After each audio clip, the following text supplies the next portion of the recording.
Chapter 10। अब आगे। एक अंधेरे कमरे में एक आदमी उम्र लगभग 50 साल वो अपने सामने खड़े 27 साल के लड़के से बोला, उस विवान कपूर के बारे में सब पता लगाओ आखिर उसकी कमजोरी क्या है, फिर देखना कैसे मैं उसे अपनी ताकत बनाता हूँ। सामने खड़ा लड़का बोला, जी सर पता लगाता हूँ। इतना क्या उस कमरे से निकलकर चला जाता है।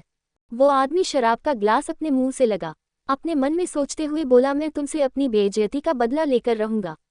विवान कपूर, बस मेरी चाल का इंतजार करना। माधव का घर। माधव किचन में खाना बना रहा था। वो खाने को डाइनिंग टेबल पर रख अपने रूम की ओर जाता है। मिश्री अपने भाई को अपनी बाहों में भरकर सो रही थी। माधव मिश्री को के बगल में बैठ उसे जगाते हुए उसके कंधे पर हाथ रखकर उसे हिलाता है, लेकिन मिश्री टस से मस नहीं होती। माधव साइड टेबल पर रखा पानी का जग उठा मिश्री के ऊपर उड़ेल देता है। मिश्री अचानक से उठ हौंफने लगती है, हल्का सा उसके मुंह से साउंड भी निकल जाता है।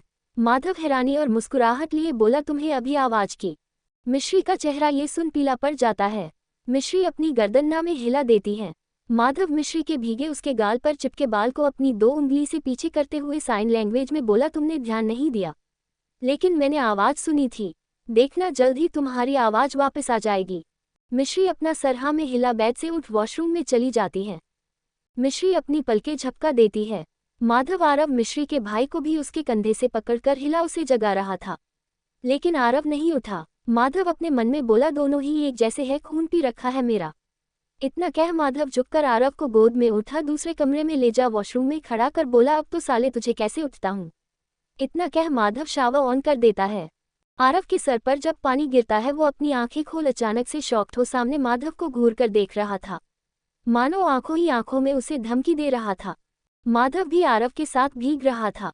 माधव साइन लैंग्वेज में बोला, ऐसे क्या घूर रहा है, मैं तेरे कारण दोबारा नहा रहा हूँ, जल्दी नहाकर बाहर आना, तेरे एडमिशन के लिए स्कूल जाना है। माधव हंगर से एक टॉवल ले अपने बाल पूछते हुए अपने रूम में चला जाता है।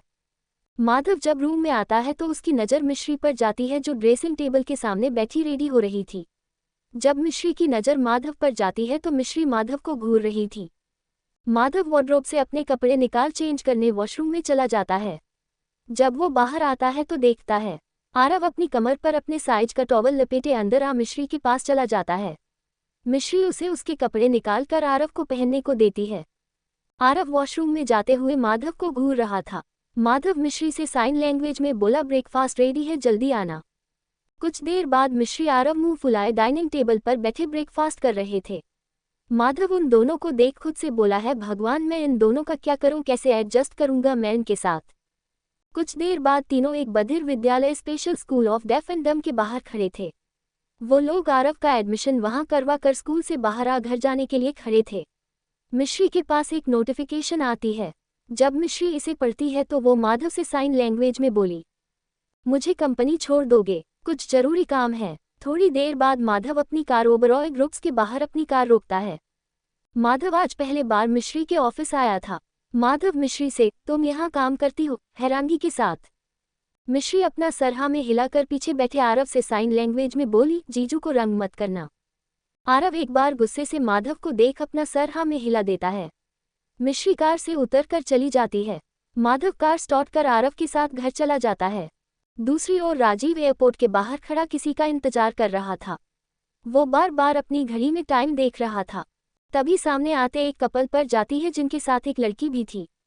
उनकी लगभग 45 से 42 की उम्र, लड़की की 23 साल की। उन्हें देख उनकी ओर जल्दी से आगे बढ़ उन्हें मिल उनका बैग ले कार की ओर बढ़ जाता है।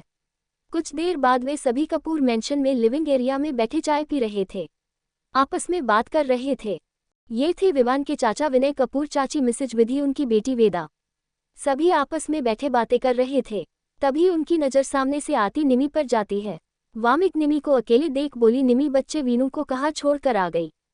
निमी बोली, मॉम दी की मीटिंग थी, वो थोड़ी लेट हो गई, उनका असिस्टेंट उन्हें छोड़ देगा। वामिक अपनी जगह से उठ निमी के पास आ बोली, चलो तुम्हें इनसे मिलवाती हूँ। इतना कह विवान के चाचा चाची से मिलती है। निमी आगे बढ़ उनके पैर छूती हैं, फिर वेद से मिलवा आगे बोली, वैसे अमाया और आदित्य से तो मिल ही ली थी, जाओ फ्रेश हो जाओ, सब साथ में डिनर करेंगे। निमी में सर हिला अपने रूम में चली जाती है। उधर मिश्री ऋषि से बोली, कुछ मिला क्या। ऋषि अपना सरनामे हिला देता है। ऋषि बोला, ज्यादा कुछ खास नहीं, एक फॉरेन का नंबर से आजकल इस शख्स की कुछ ज्यादा बात हुई है। पता नहीं चल पा रहा ये नंबर किसका है।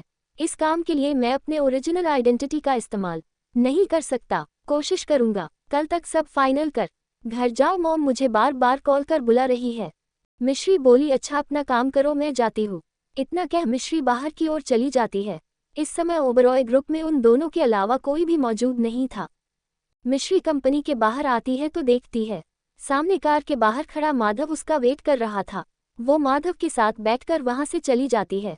ओबरॉय मैंशन में निर्मम और साहिल का कमरा। निर्मम साहिल जी के कंधे पर सर रखकर बेड पर पैर फैलाए बैठी थी।